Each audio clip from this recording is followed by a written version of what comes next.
Okay, what do you say? It's 1 o'clock, so we can start. So welcome all to this Geomedia Media Speaker Series on this rather dark day in Europe and in the world.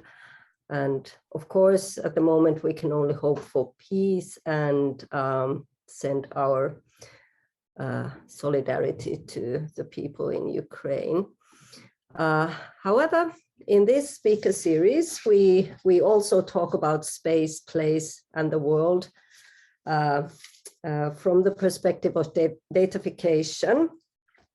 And the seminar explores the different ways in which datafication is related also to and probably emphasizes some of the spatial inequalities and global inequalities. And while lots of the research on datafication has been centered in the industrialized North, there is also growing interest and more research done on datafication in global South. And for example, today we will hear about that.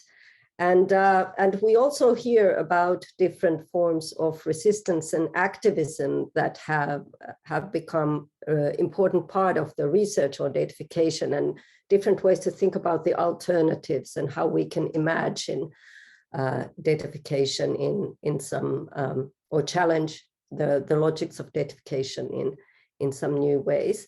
So I'm really, really happy that we have such a wonderful speakers here today, Payal Aurora and Emiliano Trere, and discussant Anne Kaun.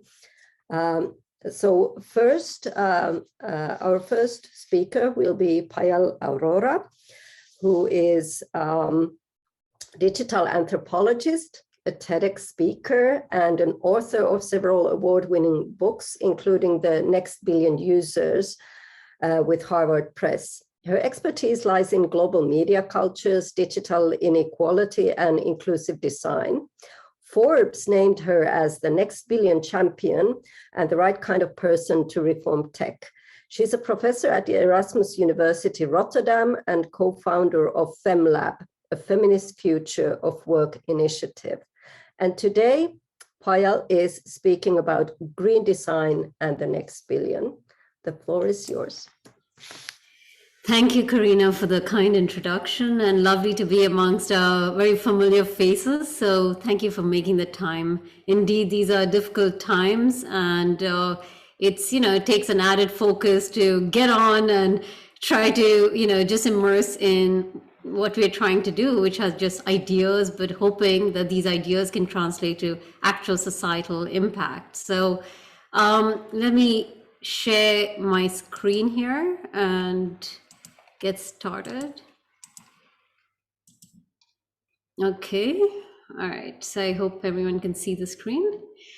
All right, so basically this talk, just to give you a backdrop here, is I gave this talk for the first time at COP26 amongst designers who are dedicated to rethinking design. And anyone who is sort of tapping into that area, must be aware that designers have a very ambitious sort of undertaking. They don't just see themselves as coming up with tools, but actually more of rethinking social life. So whether it's in terms of infrastructures, material life, and the very idea of how we even perceive ourselves, etc. So there's a lot of ambition behind it, but today we're going to talk a little more about the material reality of these, notions, and particularly this inclusive, exclusive aspect. So, I'm going to particularly focus on what I call the green design, and particularly in light of the rise of the next billion users. Now, who are the next billion users? They are new users, which are billions of them coming online for the first time, particularly from the global South, because of two radical, aspects in the last few years, which is extraordinarily cheap data plans and mobile phones. And the pandemic has even further accelerated this need to get online and engage in all aspects of life, right? And as Karina mentioned, I'm a digital anthropologist, and what that really means is that I've been looking into how people make sense and use digital media technologies in their everyday lives. And I've spent more than 2 decades focusing particularly on low-income communities, like in the slums of India or the favelas of Brazil, townships of South Africa and the like. And my book culminated after 2 decades of this kind of research into what is called the next billion users, right? And while I've been doing this for a while, I found myself speaking more and more in the last few years to every, I think I've spoken to almost every technology startup, like venture capital, any major of them, all the big ticket items from Facebook, Google, Spotify. In fact, all of them in the last 2 years came up with their next billion user labs. And Google itself expanded the team from 30 people to 500 people. So they have become incredibly interested in talking with me, and for good reason, isn't it? Is that in these circles, data is the new oil. In academia, we have obviously problematized it in a tremendous way. The metaphors are problematic, in the sort of neoliberal commodified approach, but in the tech circles and business circles, this is looked upon as a very legitimate framing because there's fierce competition as what is considered a scarce resource in this AI arms race, right? The more data, whoever has the most data, they're going to be the winners of the AI race and AI-based economy. So there's tremendous optimism for next billion user markets. I mean, just think about it, right? Just India and China alone account for the majority of users in the world. And that's just 30 to 40% of the population. So there's massive growth, promise for growth and optimization, right? Especially as the West is too saturated. And then it's not just about scale, it's also about intensity. So the average Chinese user is spending twice and thrice the time online than the average Anglo-Saxon user. And then it's not just about the scale and intensity, it's also about the nature of content that's being consumed. So a recent KPMG report, which emerged, focuses just on digital trends every year in India, reveals something astounding, is that the highest consumption of audio-visual content came from the lowest socioeconomic group in India, which is really counterintuitive because data, even though it's become cheap, is still a luxury for many of these populations and of the next billion users. So, it gives you a sort of a glimpse of how important these spaces are and how people like the next billion users are architecting themselves into these spaces and why, right? So partly it's because of higher literacy rates, kind of deviate people towards much more audiovisual content, amongst other things. So all this accounts for the passionate oil rush for today, right? To seek out the next billion user market. So in a sense, data as oil is a material reality. And one of the questions at COP26 that I was asked again and again was, who foots the bill for the next billion carbon footprints? That's an interesting question because, the fact is, alongside single-use plastic, car pollution, and fast fashion, data centers are the key culprits in global warming. So they have a bigger carbon footprint than the aviation industry.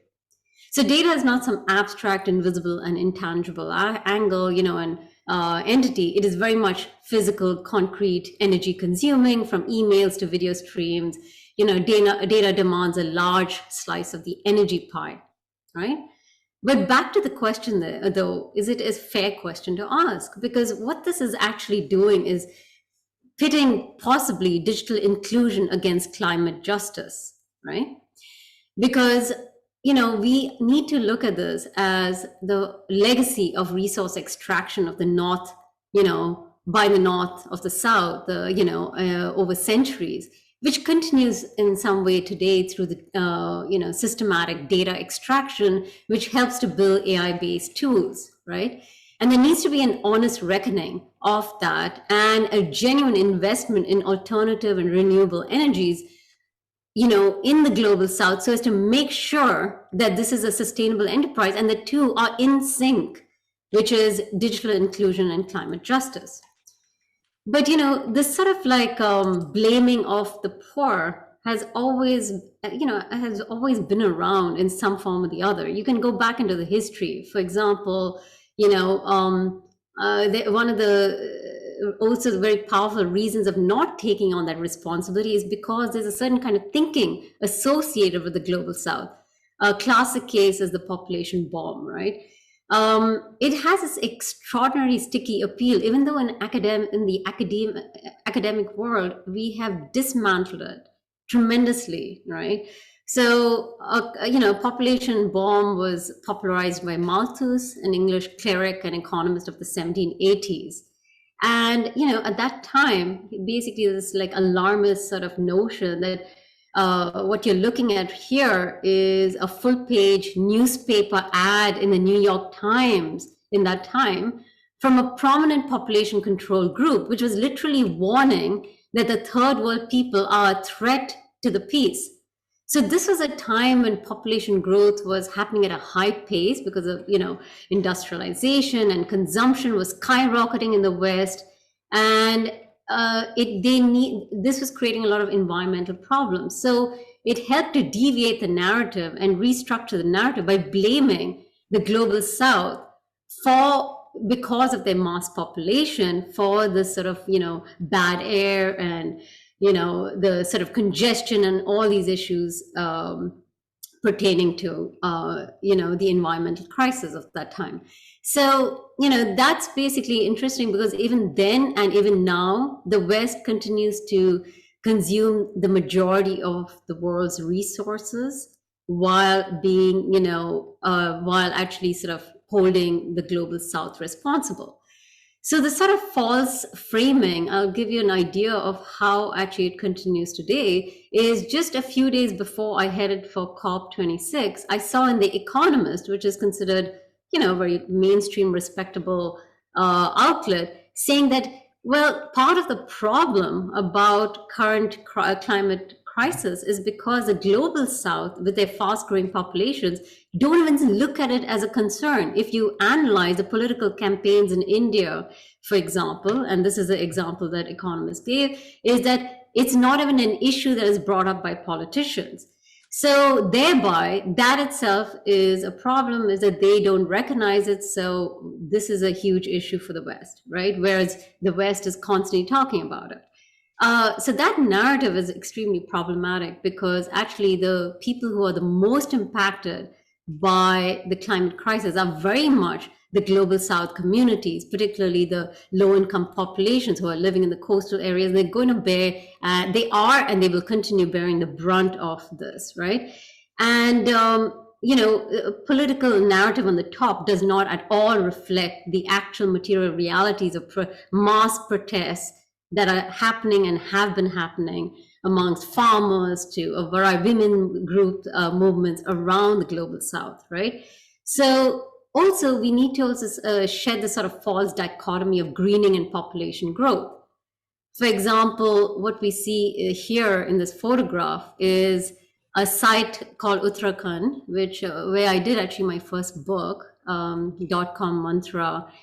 This was my first book from my PhD, and it was in the Himalayas. And what is interesting is they are renowned for some major environmental movements. Particularly this one is called the Chipko movement, where the logging companies were out to cut the trees, and this was in the 70s, early 70s.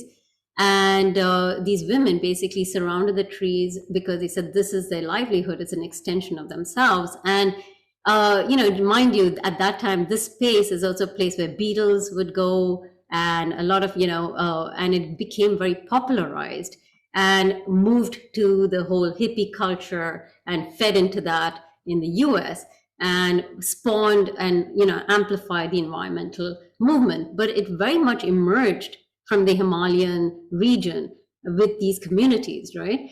So there's a legacy of, far from the poor people being, the obstacles to the climate crisis, they are very much a solution to it And if we look closely at their culture, which is often framed, as in policy circles, even till today, you will see that in policy documents across board as they need to modernize a primitive mindset. Technology is a way to mediate it. I mean, the whole development studies is so intrinsically problematic with that mindset, right?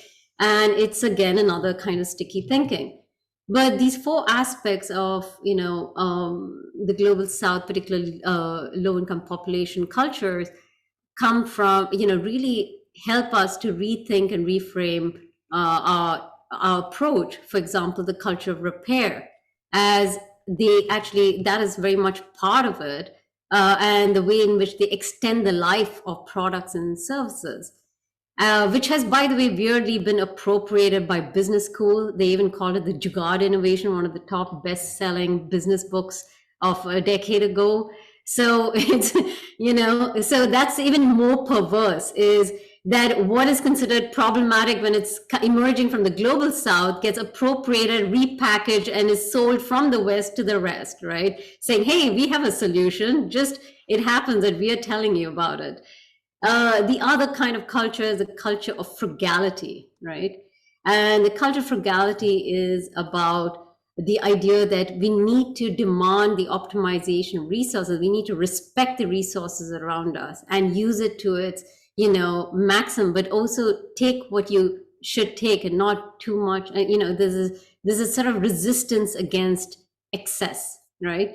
And this is very much in alignment of even the Kate Roberts donut economics, this degrowth movement. But that's not new. Again, it's a sort of like a repackaging, which has been very much a conversation in the global south activist cultures on the environment for decades, right? That we shouldn't be market based. I mean, Vandana Shiva, who's in India, has been saying this for decades. She's one of the foremost feminist environmentalists, who has taken on massive companies like Pepsi Cola and a number of others, genetic modification of crops, etc. So, and then the third is the culture of subsistence, right? Now, subsistence agriculture is not even considered work, even though majority of people do it, right? And we look at, they even framed as, a kind of a practice that needs to move into commercial farming. But actually, subsistence agriculture is all about respecting the diversity of the land, diversity of, crops, and understanding sustainability very much rests on the diversity of practice, because it is very enriching and it feeds back into the cycle, right? So, and the last is the culture of collectives, right? Because a lot of it, if you see that global South activists are very much feminist in this sort of care-based collective culture, collective not in a sort of a kumbaya, but strategic collectivity, where you can decenter the individual, oftentimes because of, they are the most vulnerable. So it's strategic decentralization, which we've seen even in the Hong Kong protests, right? And especially amplified in this datafication era. And this being a pathway to the common good. So,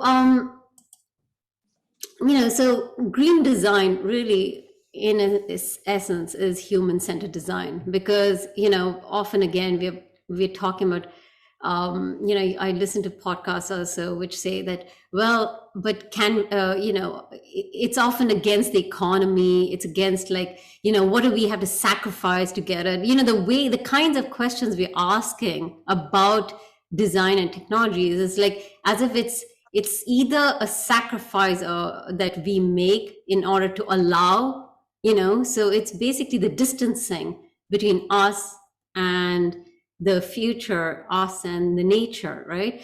But actually it is very much human well-being is very much resting in, the way in which we approach the climate crisis, because what is good for the climate is good for actually us.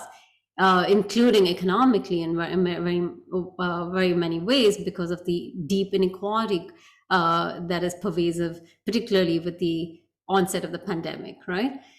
So data per se is not the enemy, because actually data is social, right? While it demands energy in a literal material sense, it also energizes, Because what data really is, when you talk about it, is not some sort of, we're so used to thinking in terms of corporate ends as, ways in which we can feed into a business model or datafied economy. But actually, it's about everyday communication acts, the way we express how we live, what we value, why we do what we do, how we can collectively reimagine ourselves. It is an extension of us and our cultures, right? And it's very important because it's also a humanizing tool for the next billion users. Finally, they can use these platforms to be seen and heard, and can be very empowering, right? So we do need to also think about investing in the culture of innovation from below, because it doesn't have to be, digital inclusion as a sort of a pitting against, as climate crisis or the climate justice, because look at all the innovations taking place, whether it's in Nigeria with data light initiatives, for an energy rich world, like dotlearn, which works reliably and affordably in Africa through an sort of ultra data light encoding technology, or chaos enabled 3G phones in Zimbabwe. There's numerous examples, so, and if we learn to do these kinds of practices based on these resource constrained settings, which is the majority, which is the normative, right, actually, then we can actually address a lot of the issues we're talking about.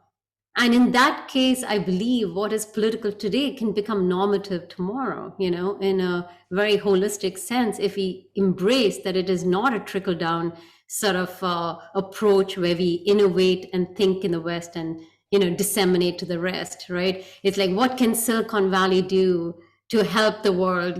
Think about the AI for good initiatives. Something like 85% of these AI for good initiatives emerge just in Silicon Valley.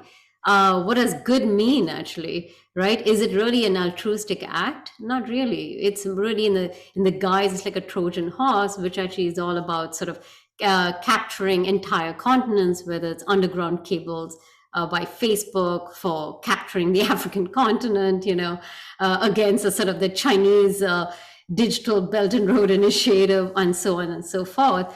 But what we're really talking about is when you design for the next billion, you're actually designing for all. And that means you will be thinking much more greenly, you will be thinking much more holistically, and in a much more feminist manner. So with that, I will stop and we can continue. Thank you very much for listening. Thank you. Thank you so much, Payal. And we will move on to our next speaker, and we will save the questions until the later discussion. So next, we will have Emiliano Trere, who is an associate professor in media ecologies and social transformation in the School of Journalism, Media and Culture at Cardiff University, UK. And he has also been an associate professor at the Autonomous University of Querétaro in Mexico and a member of National System of Mexican Researchers. He's a widely cited author on digital activism, social movement, and critical data studies with a special focus on the Global South. He's co-director of the Data Justice Lab and co-founder of the Big Data from the South initiative. And his book, Hybrid Media Activism, won the Outstanding Book Award of the ICA Interest Group on Activism, Communication, and Social Justice. And today, Emiliano is speaking about cartographies of justice, countermapping resistance amidst the pandemic. So thank you, and the screen is yours.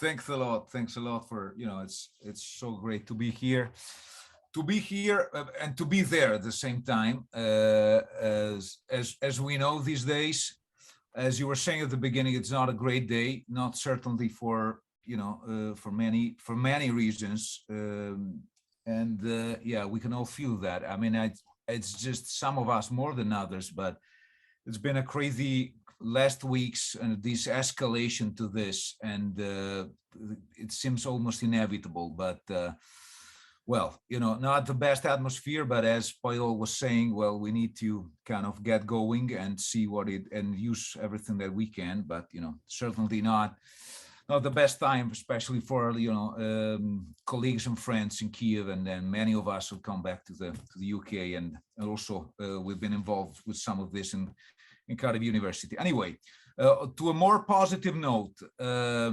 I am known for being the creator of my own title. So I got a new one, which is instead of, it retains the media ecologies, but because it's kind of my trademark.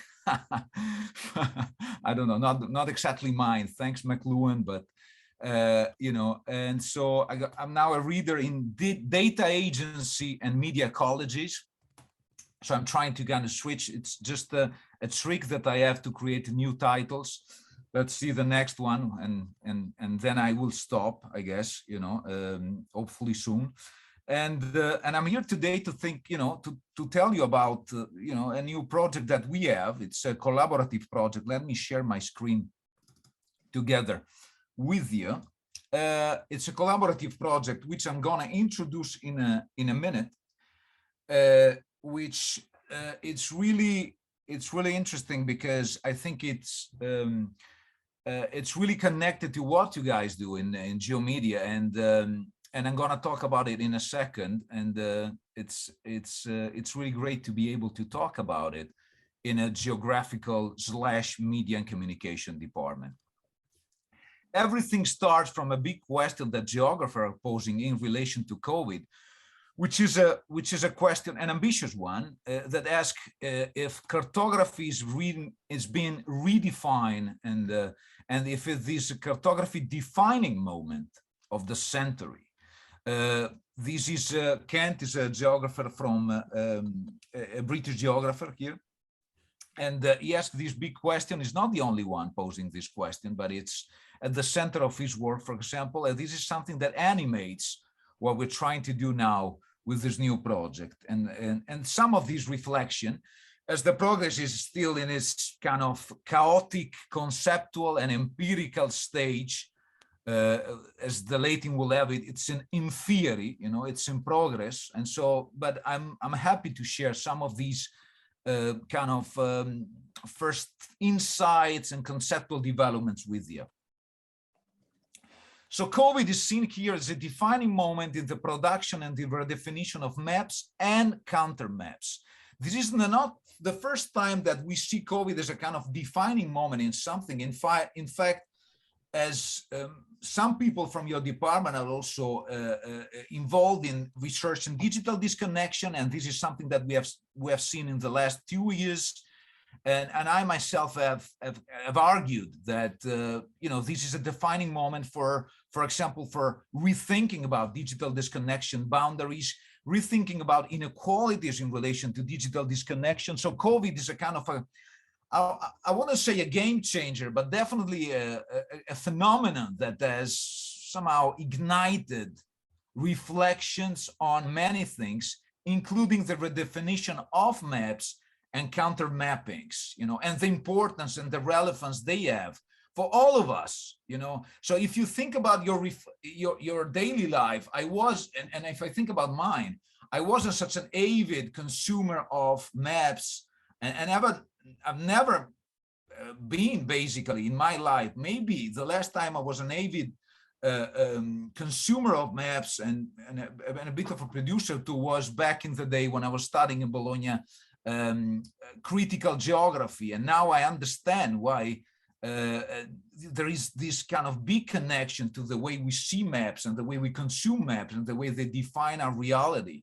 But only now with COVID, you know, and especially during lockdown phase, which of course have varied across countries. But this is a defining moment for the production, the circulation, and the redefinition of maps and counter maps.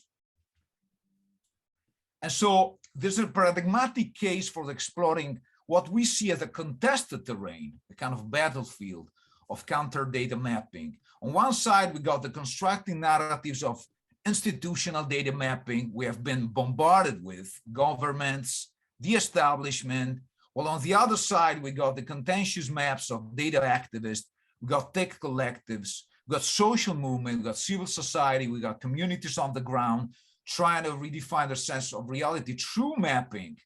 And I've seen an explosion of mapping also in terms of grassroots creation of mapping, ways of dealing with data set and so on and so forth. So a paradigmatic case for that. And of course, these reflections they don't come out of the blue, especially my trajectory. I mean, I've been interested in the way people, and especially civil society actors, use data for a long time, but especially, data engagement, data appropriation by social movements, and data activism, and counter data action. If you are, a scholar of social movement study, for example, you will remember that state activism is a practice that I've been studying for decades in relation to how social movement have mobilized, for example, statistics and data sets to kind of counter the narratives of hegemonic narratives of institution, of governments, and the like. This is especially something that French social movement studies have pointed at, so state activism. And of course, with the magnitude and the kind of extent of computational power that we have now, and the diffusion of digital culture around the world, counter data action have come to the fore again as something really powerful. Within counter data action, we got counter data mapping. This is a subset, which is a form of activist engagement with data that displays how social actors can contest forms of data marginalization and oppression by creating their own counter maps, their own counter plots. And what we can see as subaltern data mapping, counter hegemonic data mapping. And these, I believe, is one of the central importance of this redefinition of subaltern data mapping in the COVID moment, which we're still living, even if, England pretends it's over, for example. I fortunately live in Wales, but at the same time, our neighbor thinks that this is over. And, this is a strong narrative. If you think it's over, you will just somehow make that reality a reality, that kind of myth a reality. But that's another story, maybe, part of the old story, but indeed another story. So, just to give you an idea, the project, we had a seed project with Sandra Jeppesen, professor from Lakehead, which developed and flourished into a bigger project of which we have four coordinators, Sandra Jeppesen. We got someone, the professor, we got Paola Sartoretto, which is based in John Compiègne University, which you know very well. It's a neighbor in Sweden. We got myself and Michael Oshman, which is a professor of Lakehead University, the same institution. So the four of us started to think about all this moment of conveying and how mapping kind of maps into this, and what are the imaginaries and the kind of reflection that we can draw in the changing ways of mapping, especially from the subaltern, especially from activists and grassroots groups, as we will see right now. So some of the questions which we're posing, the first one is, how do data activists use counter data mapping to render these communities visible? Many of them have been marginalized, and Poyal was also hinting at that, not in relation to the pandemic, but as well, because they've been rendered invisible or visible through data and through data mapping. And the second thing is, the second question is, what kind of mapping imaginaries are expressed through this counter data mapping? We could devote a whole lecture to all the concept of imaginaries. I've used it before quite a lot in relation to activism and data. We have this kind of really big understanding in terms of values, in terms of beliefs, in terms of understanding that are infused and associated, in this case, to counter data mapping projects. And then we ask, how do they reappropriate existing data sets or developed community data sets. And this is something that integrates into the long reflection and the long trajectory of social movements, as I was saying before, using state activism, and in this case countermapping, and their own data set and their own interpretation to reflect on reality and to give alternative vision of reality and to shed light on some reality that are not properly visibilized by hegemonic mapping. And finally, how might counter data maps improve social justice outcomes? Which I think it's really important, concretely, some of those will have more impact than others, as we already know from other kind of fields. So in terms of seeing maps, I mean, I'm not the geographer here, so I'm just repeating something really obvious to critical geographers, maps as both products and processes. This is what we are interested in. The way also people organize around data and around maps, about creating maps, the focus on how people think the word true maps, as Kitchen would have it, and the cartographic imaginings that people develop around this, but also that people, when reading the maps, appropriate and develop. And there's a strong affective element in this, as we will see in the next slides. So to give you an idea, we are looking at both production, conception, and reception in this kind of life cycle of maps that involve looking at how maps are created and counter maps conceived, but at the same time how they're circulated, because now they live this kind of digital lives, don't they? And they have this kind of circulation that is where many factors, many elements also contribute to. And then there is the appropriation reception phase. How are they lived? How are these maps experienced, also in ways that were not, integrated in the kind of conception phase from the very start. So we're trying to build this, and we're trying to do this in an intersectional way. This is especially valid from the experience of Sandra Jeppesen and the other, with using an intersectional framework with communities on the ground in Canada.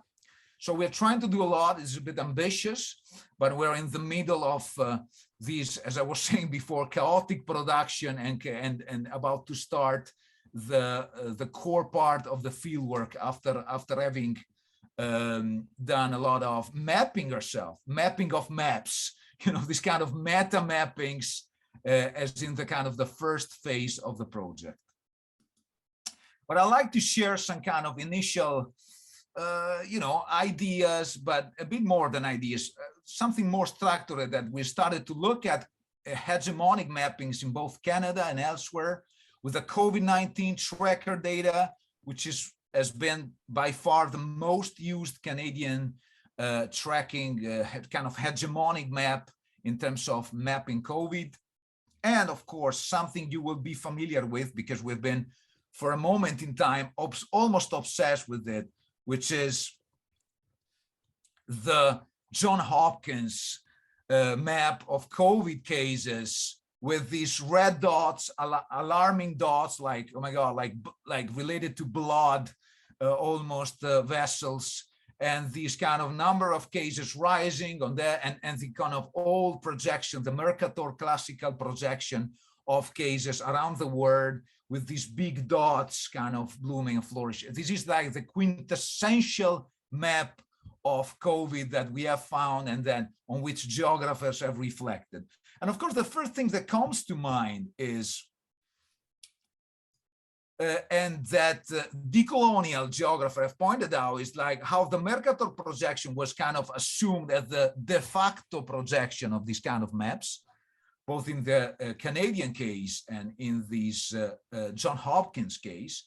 And this is interesting because it's always been done during big emergency, during pandemics, that somehow hegemonic structures in times of emergency reenact, redefine, and reinstate, their homogenizing visualization of the world.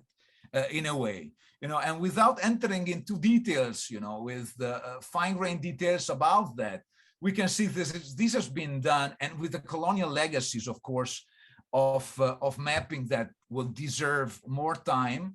Well, this has been done in a way very much so also in the current pandemic momentum. And so we have again this projection, and we have again all these kind of problematic biases in the way that visualization has been enacted, and the way that cases are homogenized around the world, of course.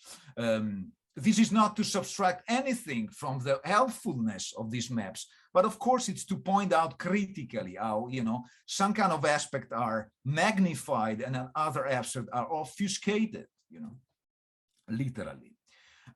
In terms of different tension of COVID mapping we're working on, there are like tension in mapping that are almost unavoidable, but we need to reflect upon them, in a way. So some of those tensions are the individual and the collective, and I'm gonna talk about that in a second.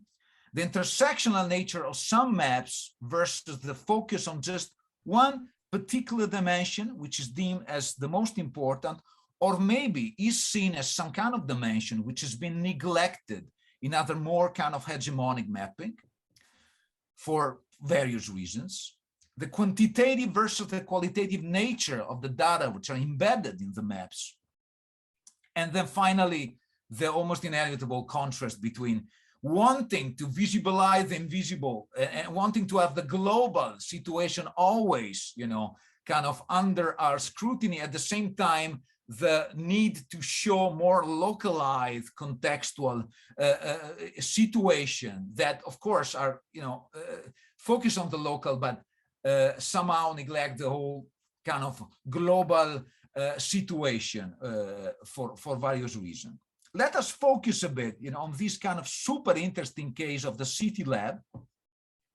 And I find this beautiful, visually for many reasons, but also let us focus on the fact that during lockdowns, mapping has been mainly about, for many people, drawing their maps of their own experience, drawing the map of their lockdown experiences. And that kind of experience, most of the times, was an experience of isolation, was an experience of being in a room, or being in a house, or being in a neighborhood. So many of the City Lab map have been maps, incredibly detailed, fine-grained, and original maps of people experiencing, an emotional distress, and kind of talking about the limitation of the word, but at the same time being invested emotionally in saying, this is a word that is small, but it's also a word that, it's somehow a protection of myself. It's somehow something that I can relate to. And this kind of local dimension that appear in this City Lab map, I think it's just, and look at this, from Iceland, the house, it's just not even the neighbor, there is a word that has shrunk to a house, actually, very detailed. And these details that somehow come to life in a way, in many of our experiences. So we have also people talking about maps and things in their places that before the lockdown experience, they didn't have this kind of great relevance or resonance with the life, but they somehow acquire this new life due to this new, and the maps reflect that. So it's really the micro individual experience, and for them it's ambivalent, it could be a way of, like we have seen, of having, a really kind of, in some situation, of course, and this reflects global inequalities, these have been, a kind of a jail. But in some other situation, it's been kind of a rediscovering of the power of families, the power of ties, the power of, or the privilege of having actually a nice place to be able to spend lockdown, and so on and so on. And so this is reflected also in other kind of, just look at this map, with the big virus representation we've been accustomed to, with this just, which has become memes and that have come to have a life of their own in this kind of digital culture, but also here representing the kitchen, the patio, the thing, and having this kind of everything might be infected in any way, and this paranoia regarding the virus that have been somehow all around us, still to this day. And then we got something that Paul especially is working on and we're looking at, which is, of course, this is the American Indígena map in Brazil. And communities which have been invisibilized, and this is kind of something that has been done to them historically, of course, I don't have to tell you that. But at the same time, through mapping, this has been done over and over again, and especially in hegemonic mapping. So indigenous took to mapping also to kind of visibilize on one side the situation that they're living, but at the same time the fact that the government or some institution are responsible for the situation that they're living in relation to the virus, as the federal government is the main transmitting agent of COVID-19, for example, and the maps show that. And these are maps that are collective, community-based, created by the organization to represent the experience of the indigenous community in Brazil in terms of how COVID has impacted them. So they have this kind of strong focus on that, but they also tell a story. And the story that they tell is that the government is more responsible, and those maps hide that fact, So the map is a way to reclaim that. This is why the connection to justice that, also this seminar is about.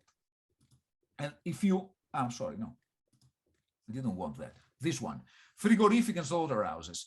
The main responsible for introducing the virus in several villages of Mato Grosso do Sul was actually the agribusiness.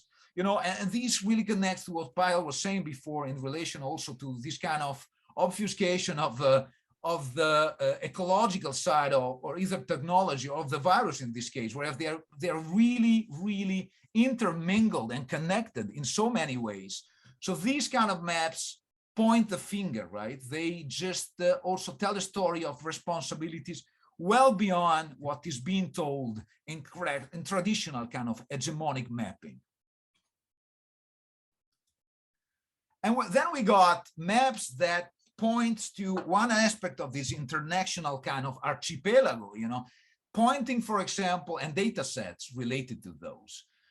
And these, of course, the Data for Black Lives collective working to focus on an aspect that has been invisibilized, which is the race, and inequality in relation to the illustrating with how disproportionately percentage of Black people have been affected in this case, in some states, and this is something that has been invisibilized, of course, or like kind of marginalized in hegemonic mappings. And this is something they point, they shed light on, both in the data sets that they are able to gather, but also in the relative map that they're able to build.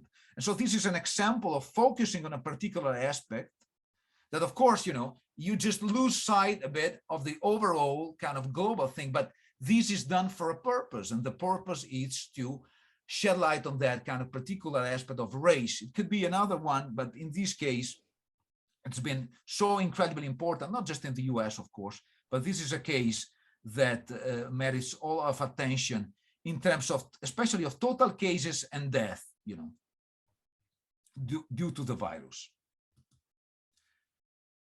I don't have to tell you this either, but Black activists and creative mapping to spore racism go, and this is an example for the Black Panther, but this has also insert in a long history of organization, decision making, and racial tension in Brazil, in the United States, and many parts of the global South and the global North at the same time. So it's always important, I think, that we maintain this kind of historical lens. Otherwise, we tend to think about data as some kind of new thing, and this tension, these concerns as something that is only of the datafied society, whereas we will need to think about this in terms of lineages, in terms of historical continuities, in a kind of diachronic analysis that is really important nowadays.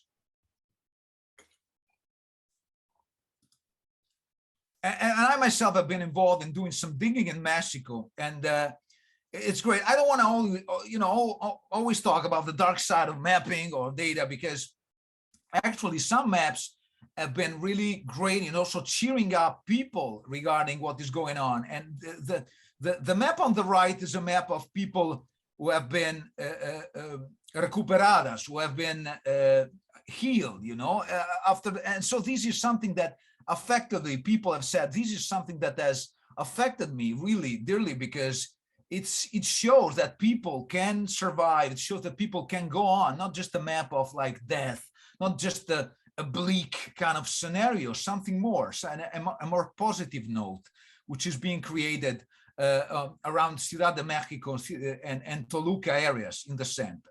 And the other map is a map, again, mirroring what I was saying before in Brazil, a map of patient and people of indigenous language that have been catching the virus in some areas. And this has been done because indigenous people, especially in Chiapas and Oaxaca region, which is the one in Mexico who has got the highest percentage of indigenous people, again, has been invisibilized, especially in two of the most shared maps, hegemonic maps shared by the Mexican government. So again, some of the same themes, but also not a positive note, of looking at how also we can sort of, gaining some faith and instilling something in the people that appropriate the map, that some of us told me that they regain a sense of enthusiasm in a bit, because in this kind of bleak scenario. And then you got solidarity maps, and I think, this is just a Mexico one. We got in Italy, frena la curva, just stop the curve. We have, different cases here in the UKs as well. Maps of initiative of people, try to build solidarity, and kind of could be a food bank, could be a shelter for like people that need it. It could be offering some kind of other, help to people, and also to reading these data and to reading their own kind of offering alternative data set. But basically it's like map of initiative that have flourished during we call them solidarity maps in a way, that have been born out of this crazy period of our lives. And they show that, people, and they show to people that they can go to these places to have shelter, to have help, to have support.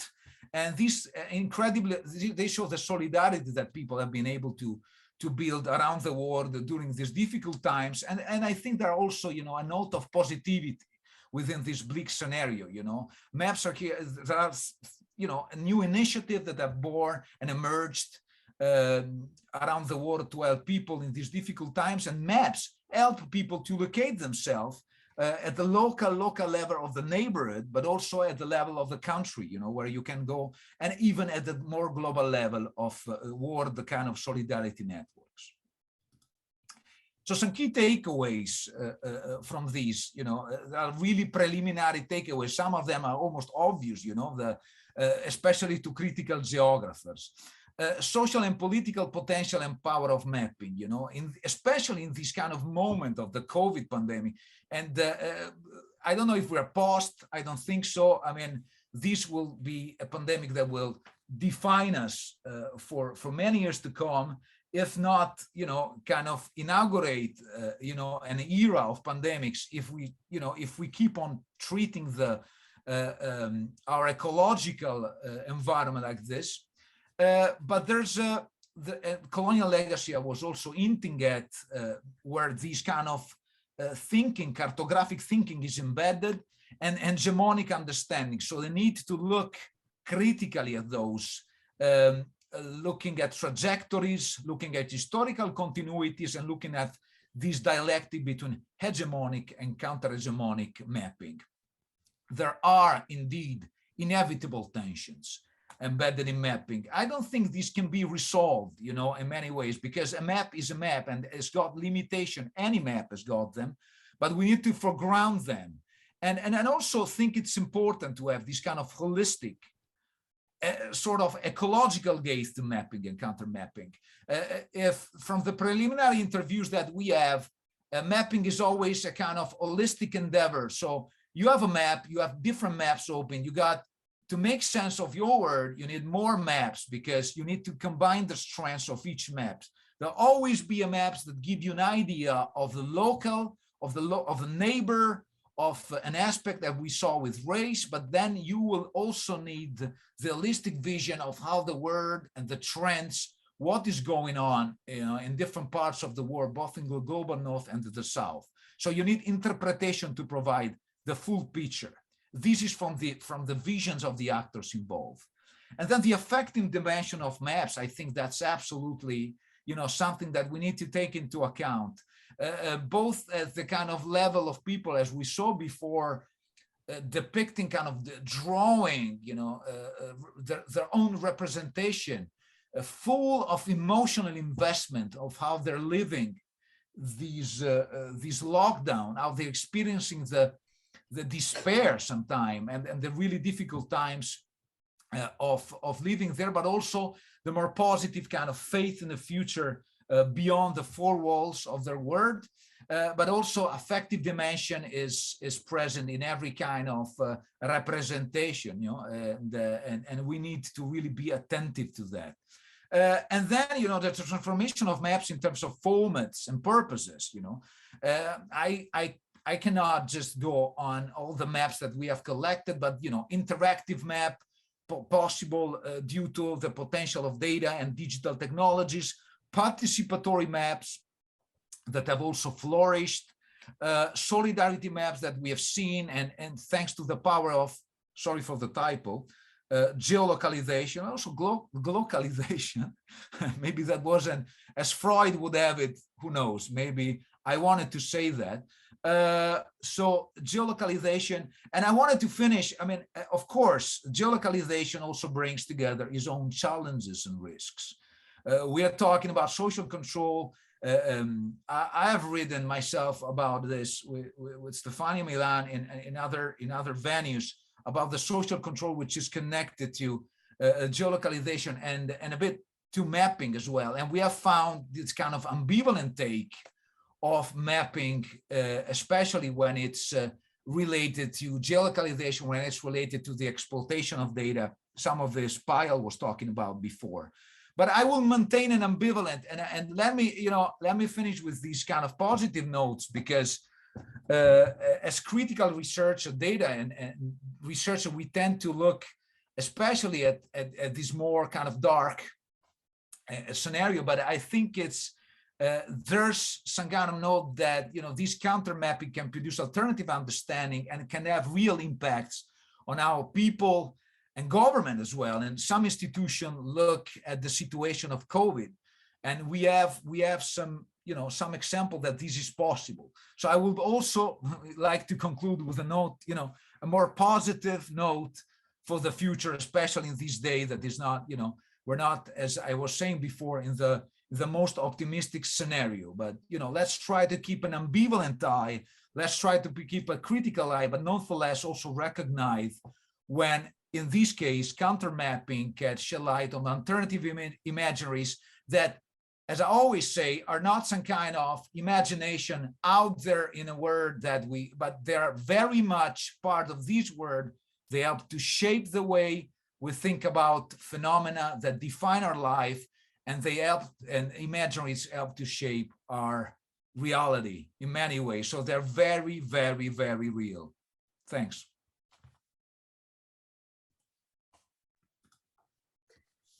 Thank you very much, Emiliano, for this talk, and hold your questions because we will next move to our discussant, and I will introduce to you Anne Kaun, who is a professor of media and communication studies at Södertörn University, Stockholm, and also Wallenberg Academy Fellow of 2021. And she has expertise in media theory, mediated temporalities, algorithmic culture, automation, and artificial intelligence from humanistic and social scientific perspective. And she's currently working on several comparative projects funded, among others, the Swedish Research Council and the Baltic Sea Foundation, exploring the implications of datafication and digital welfare state from citizen perspective. So please, Anne, the screen is yours. Thank you so much, Karina. And thank you both Payal and Emiliano for excellent presentations. I would like to start with, it's not really a response, just a kind of, reaction to both of your talks. And then also maybe try to link them together. I mean, Emiliano, you have made some connections to Payal's presentation as well, and I will try to do the same. And then I, of course, have a couple of questions that I would like you to react to. And first of all, Payal, it's always great to listen to your presentations, but also because you're doing this work, I mean, you're going to these big tech companies that are actually listening to you and are highlighting these important aspects with digital technologies and also how to think ahead and make use of legacies and activist legacies in these low-income communities that you have been researching. So it's such important work that you are doing, and it's always such a treat to see and listen to your work. And especially, I mean, this aspect of the carbon footprint, for example, I mean, the materiality of our digital culture is becoming also more researched. It's made visible, even if we still know too little about it and discuss too little about it more generally. But this aspect of the colonial heritage and also the colonial sticky thinking that you were describing with the low-income countries that are trying to catch up, identifying them as a problem also of the carbon footprint that's emerging with digital technologies, with AI-powered technologies, is again externalizing these kind of effects of climate change to these low-income communities, which is not discussed in the literatures, like, for example, this one that I'm reading, if AI is really able to save the planet and help us turn around climate change. And this is a really critical investigation by Benedetta Brevini, and who also highlights, the carbon footprint and the resources that we need to produce our digital devices and so on. But this colonial aspect is not discussed at all. So it is really important work that you are doing here, and also at the same time providing this insight of the legacy of environmental activism in these communities, from which we should learn and not kind of outsource again and externalize climate change discussions and kind of problematize these low-income communities. So that was amazing and fascinating to see and listen to, and also these ideas of repair cultures, for example, that you highlighted from the communities that should be discussed more and adapted as kind of green thinking ahead in the global north, if you will, for example. And Emiliano, for during your presentation, I'm fascinated with mapping and both the potential but also the hegemonic character partly of mapping practices, and also this distinction that you're making, like this hegemonic mapping versus counter hegemonic mapping, is interesting. But I'm also wondering, because I mean, now with the Ukraine crisis, there are also possibilities of mapping that fall between these two, this kind of distinction between the hegemonic and the counter-hegemonic. I'm thinking here, a friend of mine was posting that he's following the troop movement in Ukraine by looking at Google traffic, the live traffic reporting, where you can actually see soldiers moving in the areas of Ukraine, in the border areas, but also around Kiev, because the soldiers are having their mobile devices on, and they are responding, or they are mapped in the Google live traffic mapping. So this is also, I mean, it allows us to be here and being there, that you also mentioned in the beginning of your talk, but it's kind of falling in between this hegemonic and counter-hegemonic idea of mapping and counter mapping that you've mentioned. And I mean, you also ended up in this kind of, okay, mapping is something ambiguous, and it's not clear cut, and it has both these kind of potential but also problematic aspects and so on. So I was also fascinated, of course, by bringing up mapping as such, and also at this very particular moment where mapping allows us also to maybe make this effective bonds that you have also been mentioning, and being there while being here in a very concrete manner. And so while you were talking, I was, trying to make a map myself, a conceptual map, and trying to think what I have learned. I mean, I learned a lot from both of your talks, but also having them together and listening to both of you presenting in conversation with each other, it gave me this feeling of something that I'm thinking about, and now the Carlstar folks, please bear with me, but something which I'm trying to develop and to describe the current moment, the current culture that we are living in, which I increasingly think is a moment of mobile incarceration. And then in a way, both of your presentations speak to this idea of mobile incarceration, which I'm of course stealing or developing from Raymond Williams' mobile privatization, which he was writing about in the 1970s, this moment of, people being connected to the world through the television set and being mobilized by the personal car that they are having, but also removing into the private sphere, into the suburbs, into the houses of the suburbs in a way, and being privatized in that way. And in a similar way, we can think of digital culture nowadays as a form of mobile incarceration, where we're locked in this colonial thinking, the problem of the global south, the low income groups that are causing the problems, and we are still locked, and we are remaining with this sticky thinking that Payal was describing. So we are incarcerated in that sense, in this kind of colonial thinking, but also, of course, incarcerating the global south in many ways, as being identified or pointed out as the problem, also in climate change discussions. And in a similar way, I'm also thinking of the mapping as an expression of mobile incarceration, by pointing out in these kind of hegemonic maps that you've been mentioning, problematic areas that are kind of locked in, but also the potentiality of maps, of mobilizing us, of giving us an idea of the world and allowing for mobility. So it's this kind of friction, the ambiguity of the digital culture that we are living in, that's allowing both for mobility, but at the same time also for allowing for this mobility.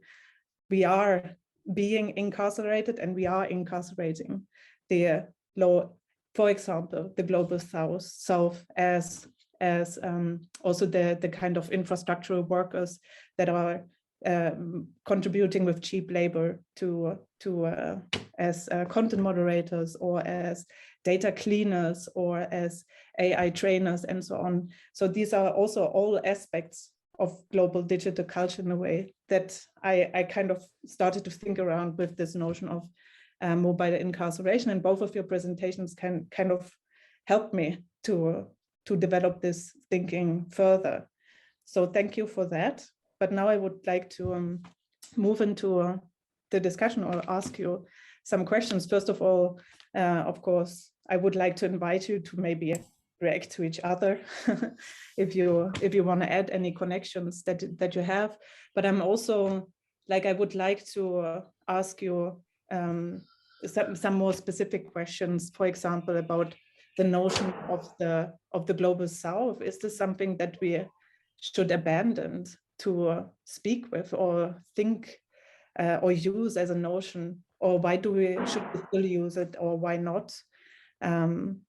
And then I have more questions, but maybe let's start with a reaction to each other, maybe, if you want to. Sure, thank you, Anna. Emiliano, shall I go ahead and then, all right. So thanks, and really insightful. I really appreciate how you synthesized and created this nice cohesive, mapping of our talks. So since we are on this metaphor, but a couple of things, just in terms of, my engagements with technology companies, particularly in the last few years. What I found very interesting is the mapping of internal companies. As I engaged with these companies, I noticed that the way in which who was interested in funding and who was not engaged, right? And so, for example, and I can't mention specific companies due to the NDA agreements, but typically, almost all these big companies have inclusive design group. They have cloud computing group, market outreach, so marketing group, and then they have an international group. The least funded is inclusivity and international. In fact, it's a tokenistic thing. They have operations around their biggest markets, which are India, Brazil, the big hitters. In fact, we know for a fact that the top countries with the most, whether Facebook, Twitter, etc. users come from Global South. But the actual teams out there are also not consulted with. In fact, they stay up late in the night to do user research of Americans, actually, while at it, because it's more economical. So just to give you a mapping of internal power dynamics and the way in which they structure and perceive the emerging markets, the developing countries, the global south, whatever you want to frame it, is America and the rest. That's how it goes, right? Silicon Valleyism, actually Europe is not really even, they look at it as, Europe doesn't really factor in either, to be honest. And so Europe is more like another America. It's an extension. It's like what works in the US will work in Europe, So it's not that they are looking into user behaviors which are distinctly different or something of that kind. So that I find is also very interesting. So whatever terms or language in academia we come up with, the fact remains is as long as they, structure in, their focus on certain nations and certain kinds of populations, then basically that dictates in many ways the way in which products and services are constructed, the way the material impact, and so on and so forth, right? So I straddle between where we are in academia, constantly questioning our framings of these populations, and then almost going back decades, speaking in terms of developing countries, because that's the language, right? And finding common ground, because otherwise they'll just draw a blank, or basically it's like, what about the rest? They literally call them the rest of the world. So, it's so you engage with that as a starting point and then you move forward. So I think that's something that I contend with. And the other thing is just in relation to Emiliano, I think I resonate very much so with this sort of like a organic bottom-up mapping and counter mapping. And in the last 2 years, just before the pandemic, Usha Raman in Hyderabad and myself co-founded an organization called FemLab, which is basically about how women workers are engaging with digital media tools and how they're enabling themselves through, a variety of strategies, how they're empowering themselves. And to start, we were looking at across 6 sectors in Bangladesh, India, and also in, in Kenya. And what we found is that whether it's from the artisanal sector, construction, we were looking at and seeing if there's pervasive themes. And it starts with, a stakeholder analysis, because there's a huge, black hole. We talk so much about information glut, but it's a reverse. It's like Emiliano says, it's an information deficit. So any kind of mapping is a entry point to visibilizing these populations. So we started with the stakeholder mapping of these industries, particularly in line with why are we mapping them? Because we want to track how they are enabling themselves, particularly employment opportunities, the bailout money. So there's very concrete reasons why we're doing what we're doing. And we found that for bailout money, say in the construction sector, 96% of the workers did not get the bailout money in the construction sector because they're migrants, because they don't get captured. So the flows of people, and as anyone following what happened in India, the mass migration was like as very devastating, much aligned with what happened in the forming of India and the India-Pakistan divide. Millions of them were going back to their villages, which sort of was in the face saying your urban is actually rural. This notion of this dichotomy of the urban and rural, which by the way also influences the way in which companies also see themselves, like approaching the demographic. They say, oh, I want to look at cities and Gen Z, that's our population, Gen Z in a city, tier 1 city. But actually they look at it as like, and not the rural areas, but actually we don't have rural versus urban because much of that population flows and ideas are moving back and forth. We have tier 2, tier 3 cities. It's far more complicated, but it comes from a sort of colonial legacy of rurality. I mean, Cornell still has like this village studies, like as a field which really reinforces that rurality angle. So that, or in the artisanal sector where women didn't see themselves as workers in the first place. So when we want to position them at the center, because the thing is they work on the side while they're taking care of the children at their home. So a collectivity of 8 to 10 women and girls are doing artisanal work in their individual homes. So when you're trying to map artisanal factories for these boutiques in, say, in Amsterdam, you don't find them when you're looking into the whole global supply chain, because at the bottommost, they suddenly disappear because they're fragmented, decentralized, and worse yet is they do not claim themselves in this process because it's supplemental work to other kinds of work that they need to do, particularly care work. So anyway, so that we learned a lot, and was extraordinarily challenging to do stakeholder mapping. So just the effort of starting to map these sectors, we did feel was an exercise of agency, which were, as Emiliano says, is like a pathway to sort of a counterculture and a pushback against a sort of hegemonic maps that we tend to frame entire sectors, industries, and then the way of life, right? And I will stop here and give the baton to Emiliano. Yeah, thank you, Anne, and thank you, Poyal.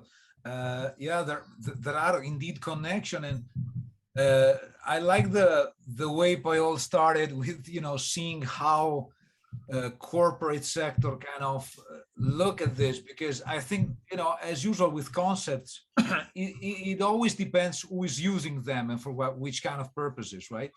So there's always been an academic debate, the kind of post-development phase, and then the global south and I've written myself on like seeing the global south in terms of not geographical, but of course more kind of resistance kind of, but sidelining that, we can also see, I think that it's important to see who is mobilizing which concept. So we, as Payal is saying, it's, okay, we can have our own debate, and then we get, which remains in a bit kind of, this kind of intestine kind of debate among academics, and then it's like Silicon Valley and, the rest of people in Europe. It's so American-centric that Europe is seen as a kind of ancillary kind of thing that, they will just, get it, and the rest of the world.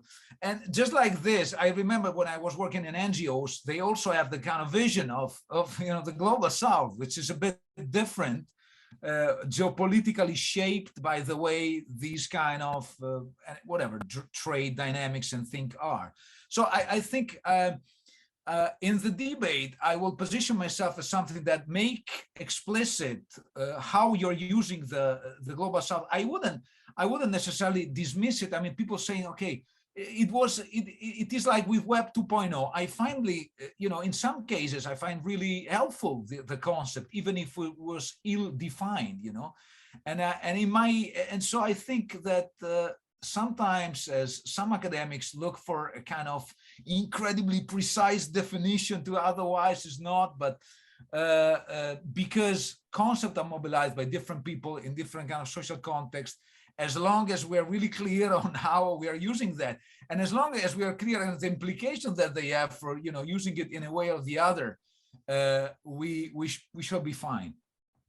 In terms of the other thing that that Payal was saying, I think there was definitely a connection to the, well, the importance of agency, the importance of looking at people, and the importance of mapping, not just, I think that what we have made clear, Anne himself and Payal in these responses, that we use mapping in many different ways, but we use mapping with many ways that has not a lot to do with cartography itself as it is conceived, but in ways to actually get a real sense of phenomena that are not mapped sufficiently well. And for people like us, which is a kind of social anthropological and kind of approach to the digital technologies, and our people, you know, engage with that, enable themselves to use them in different ways. And of course, looking at the interstice, looking at the liminal thing, looking at the in-betweenness, it means that mapping, as always, and I think, you know, in all our projects, an incredibly potent and powerful role, you know, in terms of what is it that I'm looking at, because a prerogative of power is just to invisibilize this in ways that we cannot act, in ways that we cannot help, in ways that they themselves cannot support each other. So I think that mapping in this way is really strong. I mean, it's really a way to that in our project, in our visions, in our academic endeavor is all, and beyond that, of course, is always something that drives us to actually have a real impact. Because without that kind of mapping, we cannot, or meta mapping, whatever you want to call it, we cannot intervene. So intervention, in a way, it's always been in the work that I have done, first in NGOs and then in academia. Mapping has always had this kind of powerful role, you know, this kind of powerful feature in many ways. And now doing, you know, the cartographic work, it has also this linkage that is more explicit to actual cartography and the story of that. But I will maintain this more kind of this broader mapping exercise and this role, which I think that kind of emerges strongly from all the interventions. Thank you. Thank you. Am I supposed to continue?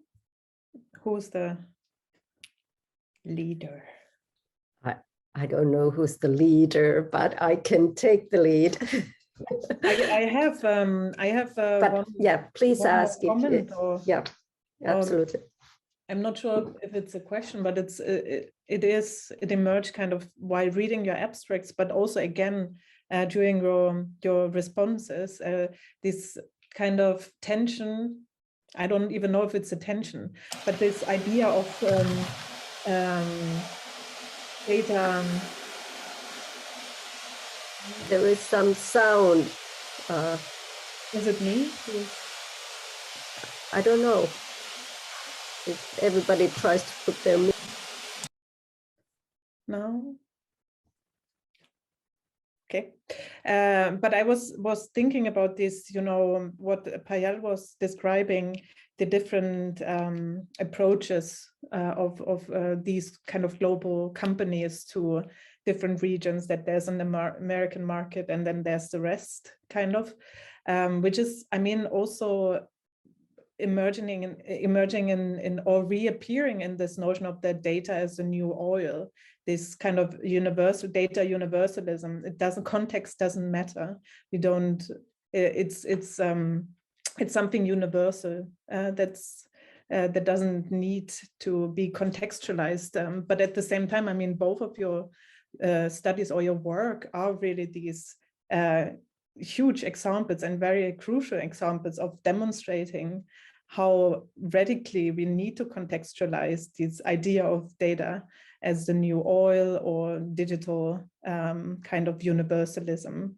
technologies are approached across the globe in the same way, or it's like this kind of standardization, but that we actually need to look into the local context in order to understand how they are appropriated, how they are changed, how they are adapted to own needs, but also embedded in local cultures of repair, for example, and collectivities and so on. So this is something that I also kind of saw emerging in both of your presentations and comments, this kind of, on the one hand, relating to this hegemonic narrative of data and digital media universalism, but then at the same time making really the point about we need to radically contextualize these claims and question them by looking into local cultures and, for example, counter mapping initiatives and so on. So yeah, this wasn't really a question, but a comment, a reflection, an association. I don't know, should we open for questions? Yeah, sure. And you can ask if you want to. You can raise your hand, or you can put a question in the chat if you have something you want to ask. I would actually want to kind of continue from what Anne said about the data, because that was something that I also thought about in both of your presentations about the data, how we think about it, because it's often thought about in terms of datafication as a problematic thing that's been extracted without consent, and it's something that is connected with surveillance. And but in both of your presentations, I think there was also a different kind of idea of data as that can be something good, and I think I'd like to hear more about that, if you can comment. Sure. Yeah, so absolutely the case is that there's, in academia, there's always a bias. And as Emiliano says also, that we tend to be critical because that's what gets us published, that's what gets us listened to, particularly in the social sciences and humanities. In fact, even within academia, there's a very different discourse. I have 3 hats. I'm in the philosophy faculty, media faculty, and the business school faculty. So the business school is not talking in those critical ways. It's all about how do we optimize the data. It's all a celebration of data, right? In fact, it's a complete reversal. And there's this, it's this constant narrative of hope, right? Hope for new innovations, businesses, even like your ideas. I just saw a poster yesterday as I was coming back from class saying how to get an immediate return back on your investment of ideas. That was a poster of my business school right outside. And then I come to philosophy where they're like, the moment you actually try to use my ideas and apply it, then you are really, creating a problem. In fact, I've had my own faculty members where I try to ask them to take my place at certain talks, actually turned me down because they were, shocked that I would actually ask them to water down their ideas and create a reductionistic, sort of approach to their beautiful idea by engaging with society. I mean, for God's sake. So, academia itself is really complicated. So, but the fact is that data is in the global South extraordinarily important because for, decades, for the longest time, they just don't get captured, or when they are captured, it's often for strategic instrumental purposes to rationalize, who gets in and out, during colonial times, their movements. It's a tracking of like, how do you manage to get money from these different segments of population? So it was all about the motivations of mapping was based on extractive policy and, control, right? But in today's day and age, if you go to an average village or go to a township or wherever, there is generally extraordinary optimism about the data economy. People, young people, particularly in these, whether it's the slums in India, just absolutely love Facebook, WhatsApp, Facebook Messenger. You won't hear that in, the youth, amongst the youth here, because they're like, it's terrible, because they've absorbed that sort of like discourse of pessimism. But pessimism is absolute luxury that few can afford. So, it always is, data is relational. It's relational to what? Women actually are so controlled in their physical settings, whether you're in Pakistan, Bangladesh, or a variety of majority of societies are actually intrinsically patriarchal in nature.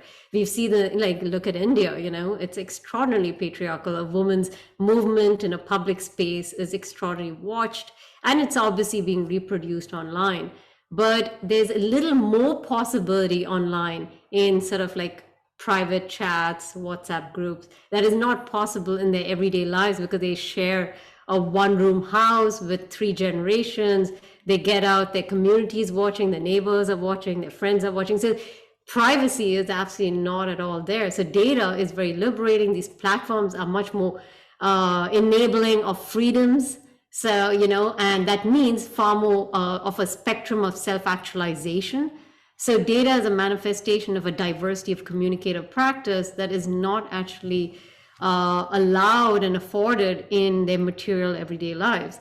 So yeah, so it's a complete opposite. So in academia, while we just nod sometimes to that, I think there's a huge, if you really want to decolonize this narrative, we really need to emphasize that that is a very much the reality of the norm.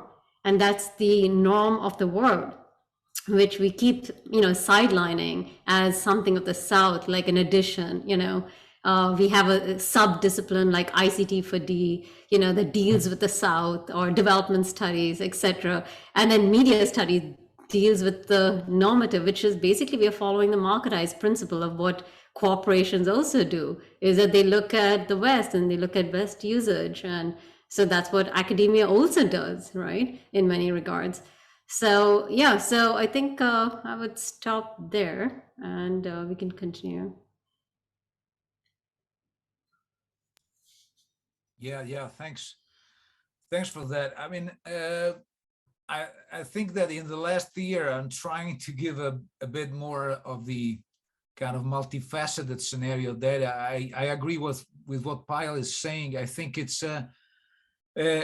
one thing to be, a bit more, a bit darker maybe, or a bit more, let's say, explicitly critical, also because, there are these cycles of critique and dystopian that in a way gets us there. And, and many of these critiques are absolutely on point. I don't want to take, but the ambivalence of the scenario, the ambiguity that also Anna was talking about, I think it's something that we should stress also, because, we give some hope, but we also show that actually it's not all about despair. And many of these practices, especially in the global South, are about, we're way ahead of the curve of the North beyond, and they were, I mean, as Payal shows in her book, in the Next Billion book, it's I don't know, it's this kind of sense that we this variety and this richness cannot be just limited to,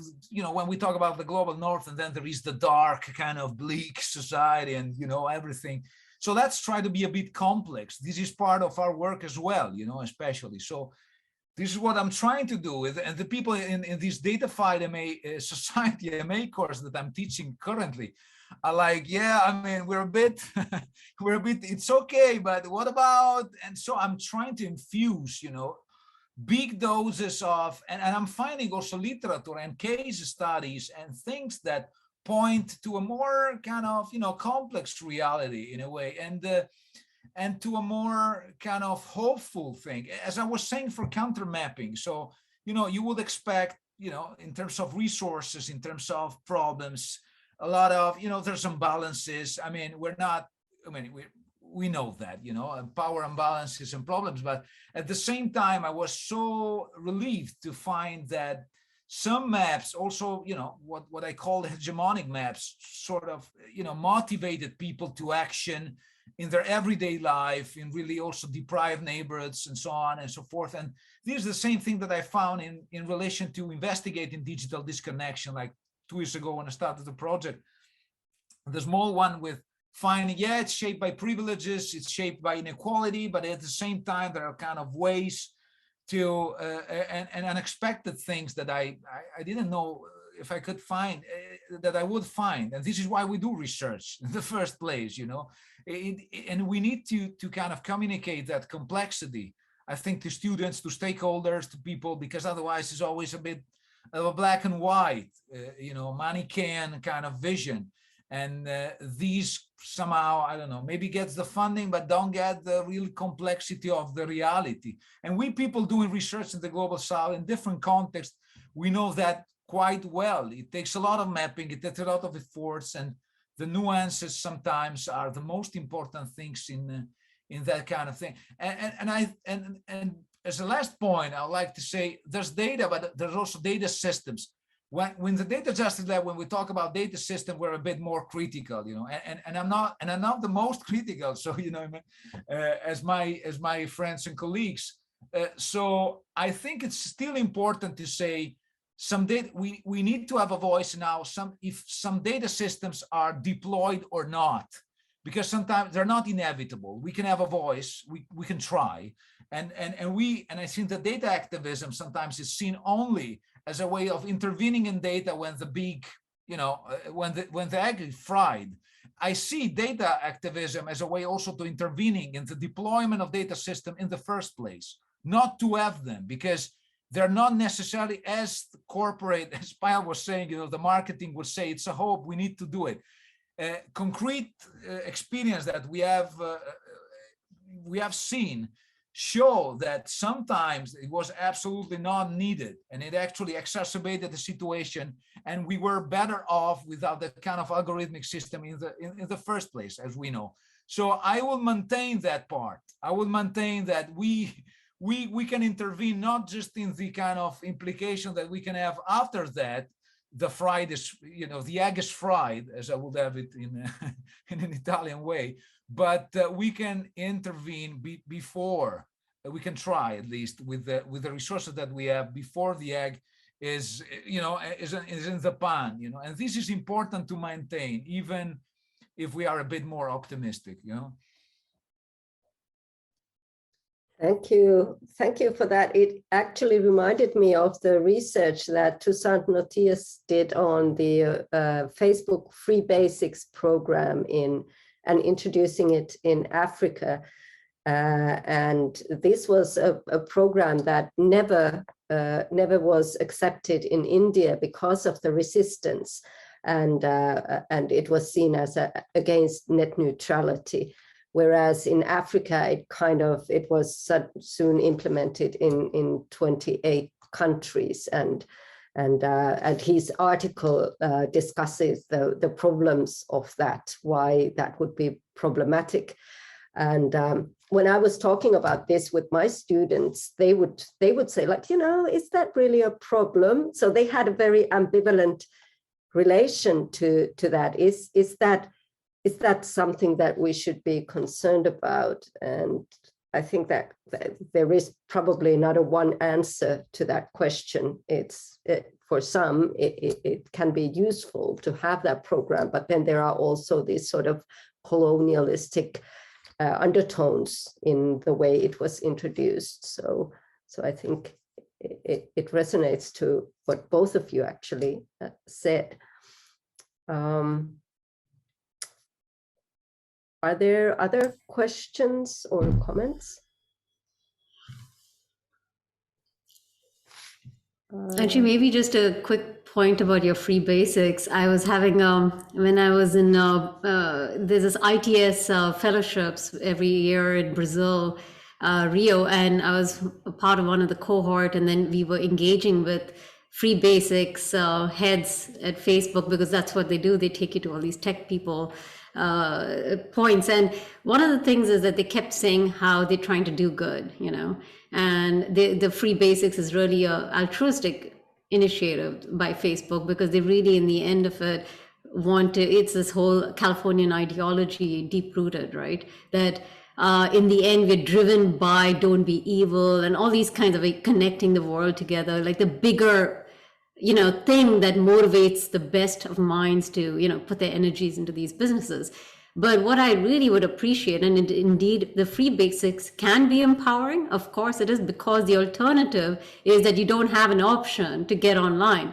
And so it's again relative to what's your alternatives, right? If you don't have much of a choice and this is the only way, then I can understand from the user perspective that this is empowering. But there's responsibility in how this is framed, and it cannot be in a development paradigm. It is a market-based opportunity. They are basically first mover advantage, and they're doing hyper monopolization. They're actually owning entire states and countries, right? Including like currently Facebook's underground cables, which is again framed as something that is doing good and bringing, look at the discourse that Mark Zuckerberg and team bring in the papers, and the papers cover it almost uncritically.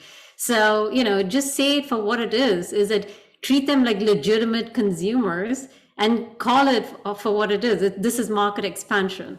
That itself, which seems kind of really obvious to everybody, it's like an elephant in the room, doesn't seem to be, addressed enough, I think, and that's, so they often, and the way they gain legitimacy of this altruism narrative is they partner with other sort of aid think tanks and aid agencies that have been starved of cash.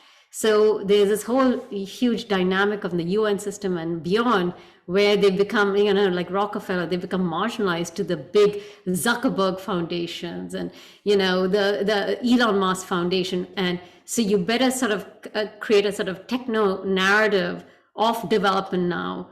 And so I've noticed that. And so that's this confluence is now empowering this narrative multifold, So yeah, I think that's, it's a good example though. Yeah, thank you. Thank you, Payal, for kind of giving also more background to the Free Basics program and that case. And I think it's quite illustrating that the students here in the North were not quite, it was hard for them to capture what the actual problem is if it gets people online for free. Okay, I think we still have time for questions from the audience. I had a question. I had raised my hand, but I don't want to take time if there's anybody else who wants to. I think at the moment, either people are shy or satisfied. So, so please do. I wanted to return to this notion of data as the oil or new oil or whatever metaphor, how much it's actually used in the industry, because I've been in some of these kind of weird meetings that I've been invited to, which I didn't quite understand why I'm there, but with both tech company in Sweden, of course, both tech company representatives, but also people from public administration, where they're trying to, this whole discourse on open data, especially in the Nordic countries, it's such a big resource of all the registries of citizens, and there's so much data that could be used for all kinds of purposes. And there the underlying discussion was always, no, we are not talking about data as the new oil, because that would mean that somebody could actually own it. But if we think of data as a new kind of air or whatever that we are breathing, then we can just all own it, and we should all, gain access to these kind of public records, because they're not state owned, and they shouldn't be. It should be accessible for just anybody, So they were really, really explicitly against using this notion of data as the new oil. I just wanted to hear your thoughts. Yeah. I don't know. Emiliano, do you want to? Oh, I can. I mean, Oh, I no, can. sorry, just to use a bit of a sarcastic comment, because I still have to have lunch. I was thinking as data as the new olive oil. I mean, at least if data is some oil, I guess, it should be olive oil always, just don't use others, from the Mediterranean, I can tell you that. But sorry about that. It's just you either eat too early here in the UK, or it's or it's already dinner. It's it's a country that says that tea time is dinner. I mean, it's like, what? Anyway, Payal knows that better than I. But it's great that this metaphor of the data new oil, because as Payal was saying before, it's one of the thing that we use in our classes or like speeches to say, they say data is the new oil, and we got the cover of the time, or just and we was a financial. I don't remember, but one of those kind of symbolic covers that say no, data is not. And then it's so popular that they had these kind of metaphors of big data in International Journal of Communication special issues, only dedicated to kind of deconstruct metaphors of big data, to say that how they frame our understanding and all of that, and even so I don't have anything more to say beside the olive, Well, I sympathize with your hunger, but it's good to be a little hungry as an academic. I remember going to one of those sages when I was doing research in Himalayas, because there's like 100 sadhus and sages, and he said, the tomato today is a thought tomorrow. So kind of on those lines. So you're basically generating an appetite for thought. So, but no, I mean, there's something. I'd love to push back on that whole data as air, because it sounds more empowering, but I feel like if I want to be more critical, and if there's a little more honesty here, that data as oil is more truthful to the reality today than data as air.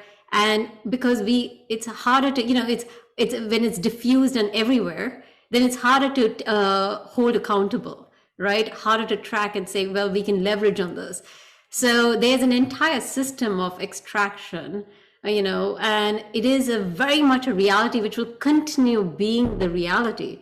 But there is already if you think about the oil industry as a case study, let's look into that and see how it went into major regulations, the kind of scandals that it has perpetuated, the way in which they immerse in local communities and the kinds of rationale they produce. And if we literally want to take a metaphor, go deep into the metaphor and see the evolution of this industry.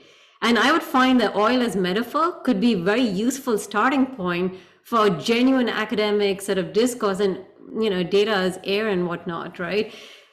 Because that actually doesn't quite allow us to proceed. It's a starting entries that are very, very important.